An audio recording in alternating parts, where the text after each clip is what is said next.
I checked into the Cecil Hotel just after 7 p.m. The desk clerk barely looked up. No warm welcome, no tourist-friendly charm, just a sliding key card and a muttered, "7th floor." It was exactly what I expected. The Cecil isn't a normal hotel. You don't stay there for comfort, you stay there for the story, and I wanted one. I was documenting infamous crime locations for a YouTube series, and the Cecil was the crown jewel. I wasn't there for just any story, though. I was there for Elisa Lam. You probably know the video. She gets into the elevator, she presses buttons, she hides, peeks out, talks to someone no one sees, then disappears. And days later, well, you know the rest. But there's always been this online theory, an urban legend that people keep whispering about, the elevator game. Supposedly, if you press a specific sequence of floors, you don't go anywhere at all. Or worse, you go somewhere you're not supposed to. Some say it opens a portal. Others say it invites something in. I didn't believe any of that. But I wanted to feel what she felt, stand where she stood. Maybe understand something the footage never shows. 3:03 a.m. I walked down the dim hallway with my phone recording and a GoPro clipped to my hoodie. The carpet felt damp under my shoes. The wallpaper curled at the corners. The elevator was waiting, metal doors half scuffed and humming faintly, like it knew I was coming. I stepped inside, alone, and began the sequence. 4th floor, 2nd, 6th, 2nd again, 10th, 5th. As the floors shifted under me, I felt something odd, like the air thinned the higher I went. My ears popped, but we were only a few stories up. When the doors opened on 5, I hesitated. This is where the woman is supposed to enter. If she appears, you're not to speak, look, or acknowledge her. But no one came in. The hallway was empty, the lights buzzed. Everything looked fine. I waited a moment longer, pressed the final floor in the sequence. The elevator didn't move, the doors didn't close. Just silence. Then a jolt, and the elevator slowly began descending on its own. I pressed no buttons. I didn't get out.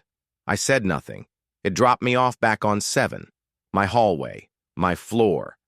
I walked back to my room, a little disappointed, a little uneasy.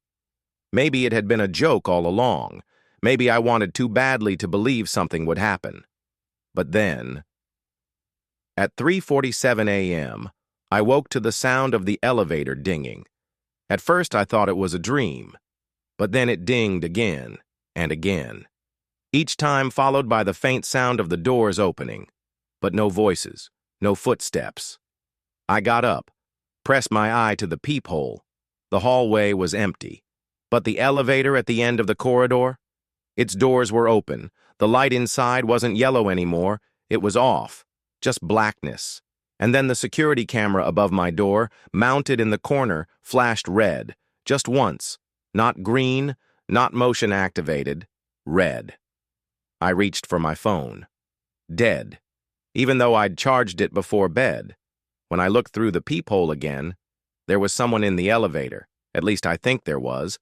It was too dark to see clearly, but a figure stood just behind the threshold, completely still. Long arms, head slightly tilted, and then one hand reached toward the hallway. Not out, not menacing, just flat-palmed, pressed against the air, like someone testing glass. The doors slid shut. By morning, everything was normal. The elevator worked, the hallway looked the same. The clerk at the desk told me no one had used the elevator between 3 and 4 a.m. They'd checked the system log. That afternoon, I reviewed my GoPro footage. At first, nothing, then static, then video of me sleeping. But in the reflection of the dark TV screen across from the bed, there was a second figure, sitting in the chair across the room, still, watching, waiting. I scrubbed back, tried to freeze the frame. It looked like a woman, hair long, face slightly turned, wearing clothes. Not from this decade. I've never posted the video. I don't sleep well in hotels anymore. And I never use the elevator if I don't have to, especially if I'm alone, especially after 3 a.m., because the game might not work, but something still might be watching to see if you play it.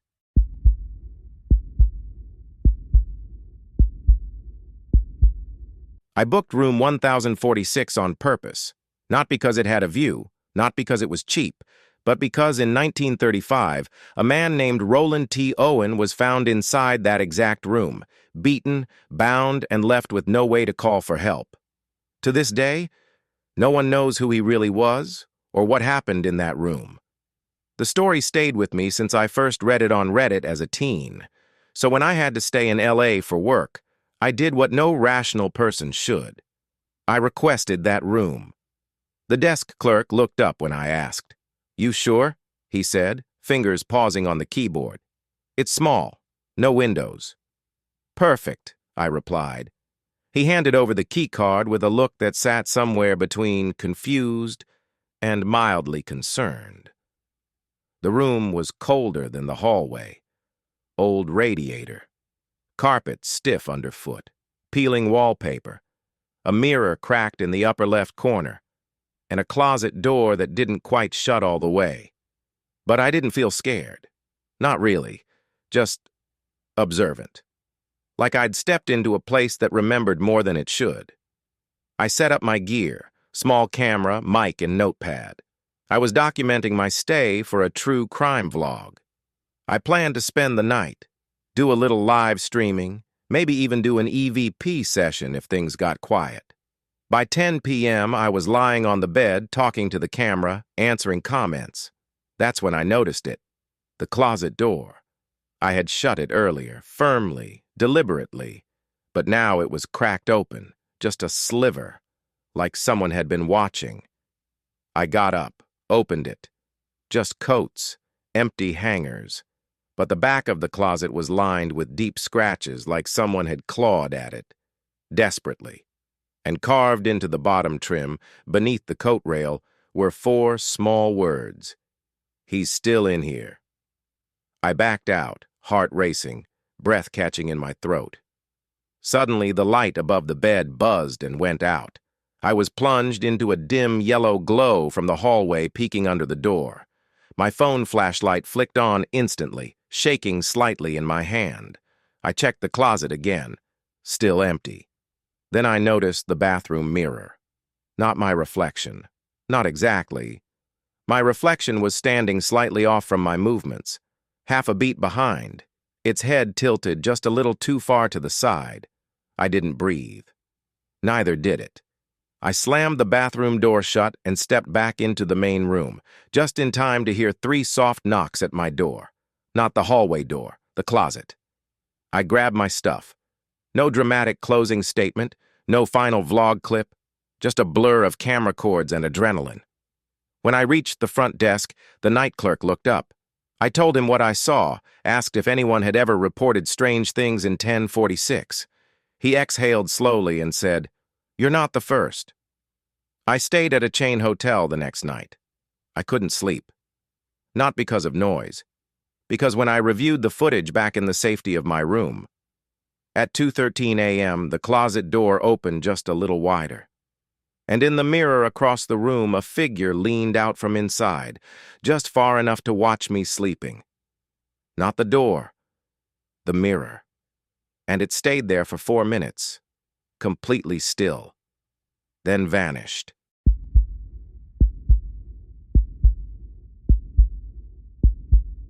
I was in LA for a photography competition. The theme, urban isolation, perfect for me. I've always liked shooting decayed places, abandoned buildings, flickering signs, moments that feel empty but heavy. So, of course, I ended up outside the Cecil Hotel. I didn't plan it that way, but when I saw the old sign glowing through the fog, buzzing like a dying insect, I knew I had to capture it. The hotel looked wrong in the best way. Too tall, too many stories, its windows like tired eyes watching the street below. I set up across the road, long lens aimed at the upper floors. They'd sealed off the top levels years ago, at least that's what the city records say. But some of the windows were still uncovered. I wanted contrast, light, grime, silence. I snapped shot after shot, adjusting my focus. Then, I saw it. Third window from the right, top floor. A face, pressed against the glass. It wasn't peeking, it was staring straight at me. Expressionless. Eyes deep set, mouth slightly open, too still. I lowered my camera, looked with my own eyes. Nothing there. Raised the lens again. He was still there. I took a burst of 5 shots. Then I blinked. Gone. The window now dark and empty. I felt sick. Not scared exactly, just seen. Watched in a way that felt ancient. I backed up, packed my gear, and left fast. Didn't even post the shots. That night, I couldn't sleep, so I opened the files. Most of the photos were perfect, gritty, full of mood. Then I found the burst shots of the window, and there he was. But in each photo, his head turned, slightly, frame by frame, following me. And in the 5th shot, he was smiling. That's when I realized something worse. He wasn't in the room behind the window. He was on the glass, pressed against it from the outside. The building had no ledge, no balcony, no platform, nothing to stand on. Just 14 stories of empty air. I thought I was losing it. Maybe it was a trick of the light, pareidolia, dirty glass, something. Until the next morning. I went back, not to shoot, just to see. The front desk clerk didn't even blink when I asked about the top floor. "It's closed," she said. "No power, no guests. We don't go up there." I nodded and thanked her. But just before I walked out, she added, "If you're gonna take photos again, maybe don't stand so close to the windows. He doesn't like it." I left LA the next day. But here's the part that still keeps me up. I checked those photos again when I got home. Zoomed in further than before. In the reflection of the man's eyes, you can see me. Clear as day. Camera raised. Standing across the street. But behind me, there's another figure, standing right over my shoulder.